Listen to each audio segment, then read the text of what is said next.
It's me again, yung ating new Jaja. No edit, no filter, just Mia. So, yan, for today's video, another vlog na naman. So, this episode 2 is I'm asking you. So, kung nandito ka sa vlog na to, is interested ka. So, this vlog is about dreams, goals, pursuing your dreams, and kung nangangarap ka sa life. So, I'm sharing my experiences and to encourage you na i-pursue mo yung dreams mo. So, may pupuntahan ba ang pangarap mo? Yan yung tanong ko sa'yo. So, ano masasagot mo? Comment down below. So, guys, if ako tatanungin ko yung sarili ko, may pupuntahan ba ang pangarap ko? Pare-pareho tayo, hindi natin alam. Kasi only God knows. God has a plan for us. Pero, tayo ang makakapagsabi kung matutupad ba yun. Kasi kung hindi natin sisimulan at wala tayong gagawin sa life, hindi mangyayari yun. Lahat lahat posible dito sa mundo na 'to basta magsisikap ka, pagtiyatiyagaan mo at huwag kang susuko.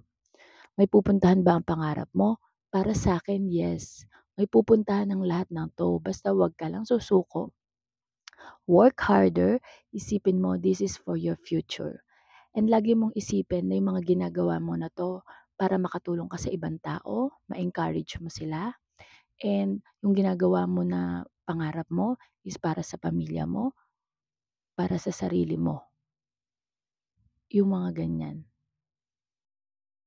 Kaya ikaw, kung nanonood ka ngayon sa vlog na 'to, sasabihin ko sa'yo na may pupuntahan yung pangarap mo. Basta magtiwala ka sa sarili mo, magtiwala ka lang sa Diyos. Kasi lahat naman tayo hindi natin alam kung may pupuntahan. Pero kung iisipin mo at magiging positive ka at hindi ka susuko, may pupuntahan lagi ang pangarap natin.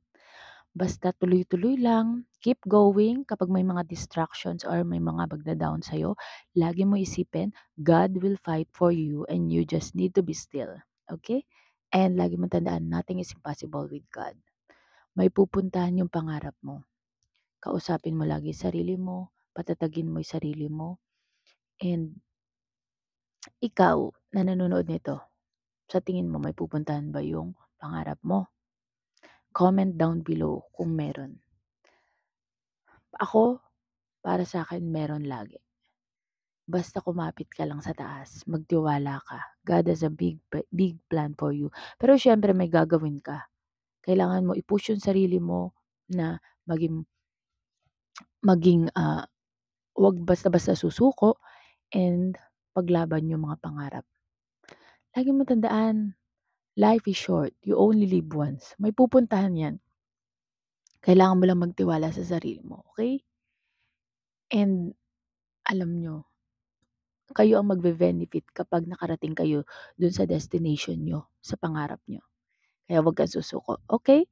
Don't forget to like, share, and subscribe to my channel and click the notification bell for more upcoming videos.